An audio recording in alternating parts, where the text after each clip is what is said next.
नमस्कार दोस्तों, आप सभी का स्वागत है आपके अपने YouTube चैनल रेलवे वाले पे। दोस्तों, आज हम लोग इस वीडियो में देखेंगे कंप्यूटर से संबंधित सभी महत्वपूर्ण प्रश्न जिनके परीक्षा में आने की पूरी संभावना है और जो पिछली परीक्षाओं में आ चुके हैं। तो इस वीडियो से निश्चित ही आप लोग को मदद मिलेगी। आप लोग वीडियो को अंत तक देखिए। इस वीडियो से कम 1 से 2 क्वेश्चन आपको ज़रूर मिलेंगे जो कंप्यूटर से पूछे जाएंगे आपके पेपर में। तो दोस्तों चलिए देखते हैं वीडियो शुरू करें उसके पहले दोस्तों, यदि आप लोग इस चैनल पर नए हैं तो इस चैनल को अभी सब्सक्राइब कर लें। साथ ही साथ बगल में बने बेल आइकन को जरूर प्रेस कर दें, जिससे कि आपको रेलवे ग्रुप डी, एनटीपीसी और गवर्नमेंट जॉब से रिलेटेड जो भी इन्फॉर्मेशन होगी मिलती रहेगी। तो चलिए देखते हैं वीडियो। तो दोस्तों, वीडियो के अंत में आप लोग इसकी PDF भी डाउनलोड कर सकते हैं। हम बता देंगे कैसे आपको डाउनलोड करना है, उसका लिंक डिस्क्रिप्शन में दे देंगे। तो चलिए देखते हैं। तो चलिए सबसे पहले हम लोग देख लेते हैं कि कंप्यूटर का आविष्कार किसने किया था। तो दोस्तों, सबसे पहले कंप्यूटर का आविष्कार चार्ल्स बैबेज ने किया था। ये नाम ज़रूर याद कर लेना, कभी कभी आ जाता है डायरेक्ट एग्जाम में। चार्ल्स बैबेज ने कंप्यूटर का आविष्कार किया था। इन्हीं को कंप्यूटर का जनक या पिता माना जाता है। कंप्यूटर शब्द का अर्थ होता है दोस्तों गणना करना। कंप्यूटर एक इलेक्ट्रॉनिक डिवाइस है जो हमारे दिए गए निर्देशों के आधार पर गणना करके हम लोग को रिजल्ट देती है। तो सिंपल सी ये याद रखना कि एक इलेक्ट्रॉनिक डिवाइस है। कभी पूछ लिया जाए तो आप लोग बता देना ये एक इलेक्ट्रॉनिक डिवाइस है जो हम लोग जो निर्देश देते हैं उसके आधार पर गणना करके हम लोग को रिजल्ट प्रोवाइड कराता है। तो बस सिंपल सी ये डेफिनीशन है। अब देख लेते हैं दोस्तों, कंप्यूटर को मेनली 2 भाग में डिवाइड किया गया है, ALU एंड CU। इनके बारे में अभी आगे बताते हैं। तो देखिए, सबसे पहले जो ALU होता है इसका फुल फॉर्म होता है अरिथमेटिक लॉजिक यूनिट। इसको ज़रूर याद कर लें, कभी कभी यही आ जाता है डायरेक्ट ALU की फुल फॉर्म बताइए, तो इसे याद कर ले, अरिथमेटिक लॉजिकल यूनिट। ठीक।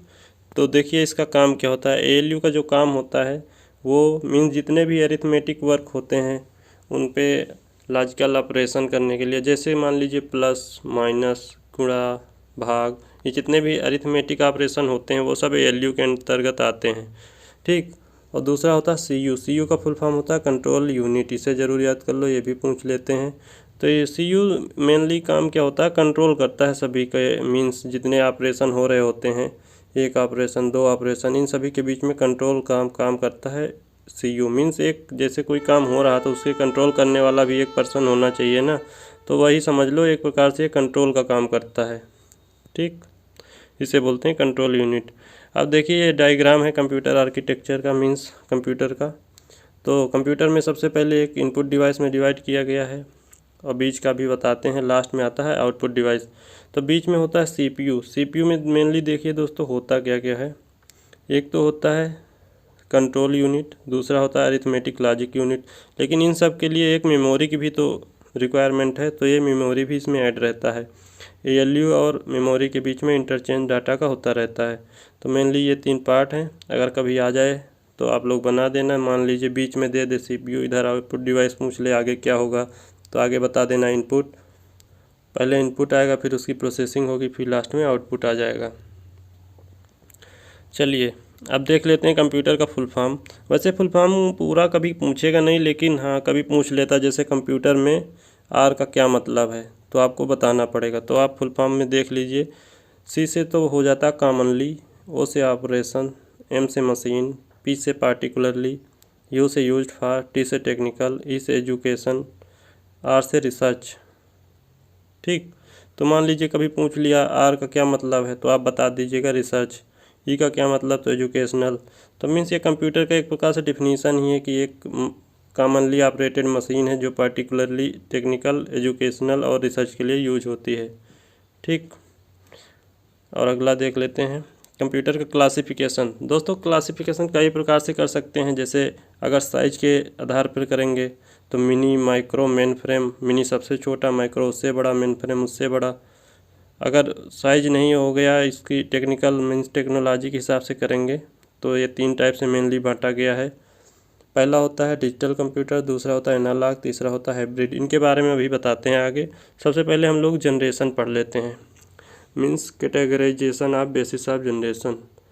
तो दोस्तों ये जो जनरेशन आई हैं कंप्यूटर की पीढ़ियाँ, ये पिछले जो रेलवे के एग्ज़ाम हुए उन्हें पूछा भी गया है।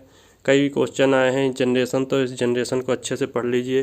तो इन जनरेशन में मेनली आपको पढ़ना क्या है ये हम बता देते हैं। इसमें ईयर कभी नहीं पूछेगा, पूछेगा तो केवल ये कि जैसे पहली पीढ़ी की कंप्यूटर हैं, मीन्स फर्स्ट जनरेशन कंप्यूटर, तो इसमें क्या चीज़ यूज हुआ था, मीन्स कौन सा इंस्ट्रूमेंट यूज हुआ था। तो दोस्तों इसमें था वैक्यूम ट्यूब। यही पूछता है कि पहली पीढ़ी में क्या यूज हुआ था। आपको ऑप्शन दे देगा vacuum tube, transistor, IC, micro processor. तो आपको बताना जो पहली पीढ़ी थी उसमें वैक्यूम ट्यूब का यूज हुआ था। तो इसे याद रखना, पहली पीढ़ी वैक्यूम ट्यूब। आप कैसे भी याद रख लो, कोई लॉजिक बना लो, कुछ भी बना लो। वैक्यूम ट्यूब एक प्रकार से कांच की नली होती थी दोस्तों, तो ऐसे भी याद कर सकते हो कि पहले जो बल्ब आते थे वो कांच के होते थे। तो पहला जनरेशन था वैक्यूम ट्यूब का।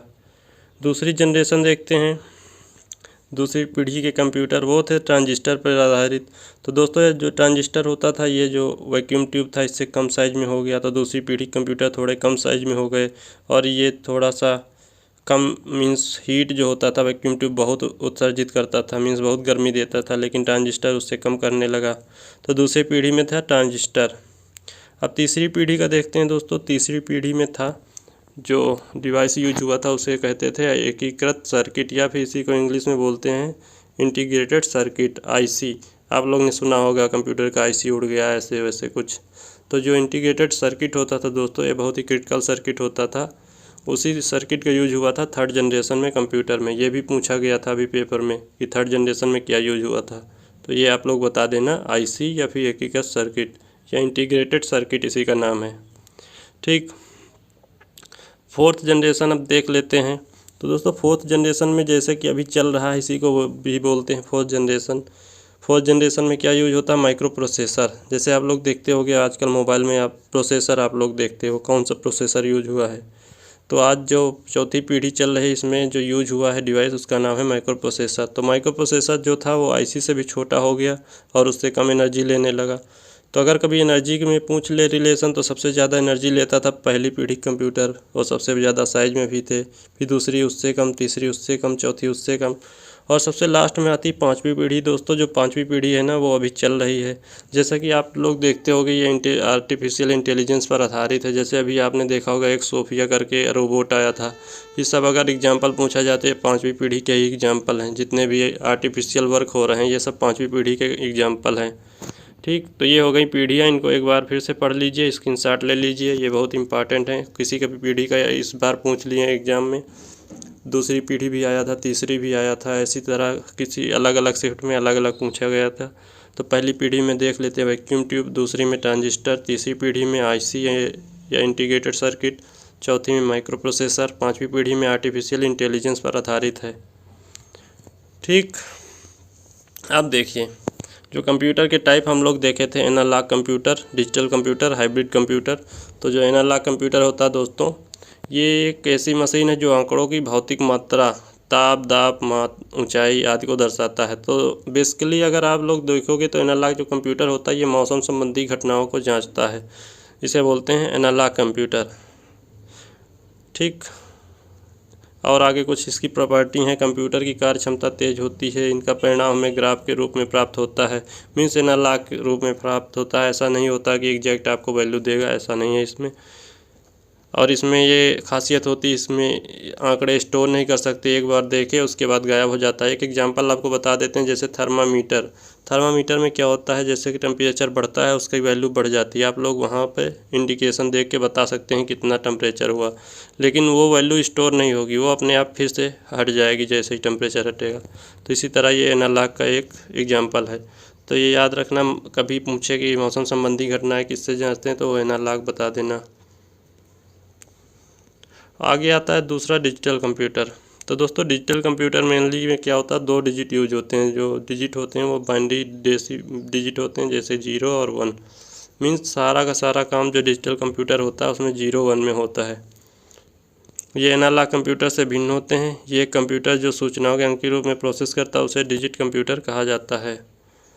और डिजिटल कंप्यूटर में अंकीय रूप से दर्शाने के लिए बाइनरी सिस्टम 0 1 का इस्तेमाल करते हैं। कंप्यूटर गणितीय तथा तार्किक कार्य करने में सक्षम है। तो इसमें जो दोस्तों काम होता है वो गणितीय और तार्किक दोनों भी कर सकते हैं, मीन्स कैलकुलेशन कर सकते हैं, उसको स्टोर भी कर सकते हैं डिजिटल कंप्यूटर में। एक एग्जांपल आपको बता देते हैं, जैसे कैलकुलेटर होता है। तो कैलकुलेटर में जितना भी सारा वर्क होता है वो डिजिट के फॉर्म में होता है। इसे बोलते हैं डिजिटल कंप्यूटर। ये एनालॉग कंप्यूटर से कुछ धीमे लेकिन परिणाम में अधिक शुद्ध होते हैं। मीन्स उससे कम तेज में काम करते हैं, लेकिन जो इनका रिजल्ट आता है वो एक्यूरेट बहुत ज़्यादा होता है। डिजिटल कंप्यूटर में सूचनाओं को हम लोग स्टोर भी कर सकते हैं, एनालॉग में स्टोर नहीं कर सकते थे। अगला देख लेते हैं हाइब्रिड कंप्यूटर। तो दोस्तों जो हाइब्रिड कंप्यूटर होता है, ये कंप्यूटर एनालॉग कंप्यूटर तथा डिजिटल कंप्यूटर की विशेषताएं के लिए, मीन्स दोनों का ये कंबाइंड रूप होता है। एनालॉग और डिजिटल दोनों को मिक्स कर देते हैं तो बनता है हाइब्रिड। तो ये हो जाएगा हाइब्रिड कंप्यूटर। ठीक,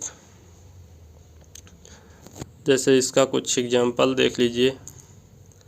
पेट्रोल पंप मशीन हो गया, स्पीडोमीटर हो गया, हाइब्रिड कंप्यूटर हो गया। ये सब एग्जांपल हो गए मीन्स हाइब्रिड कंप्यूटर के या फिर हाइब्रिड डिवाइसों के।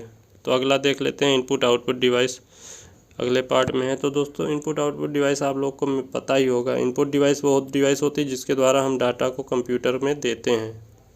मीन्स जिसके द्वारा डाटा या इंस्ट्रक्शन को कंप्यूटर में देते हैं उसे बोलते हैं इनपुट डिवाइस। आउटपुट डिवाइस वो होती हैं जिसके द्वारा हम रिजल्ट को देख पाते हैं।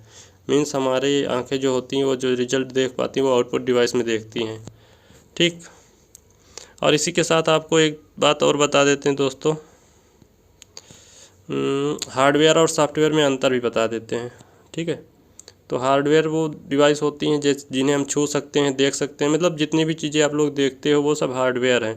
लेकिन जो सॉफ्टवेयर चीज़ें होती हैं वो कंप्यूटर के अंदर होती हैं, वो दिखती नहीं है, वो सिर्फ कोड के फॉर्म में होती हैं।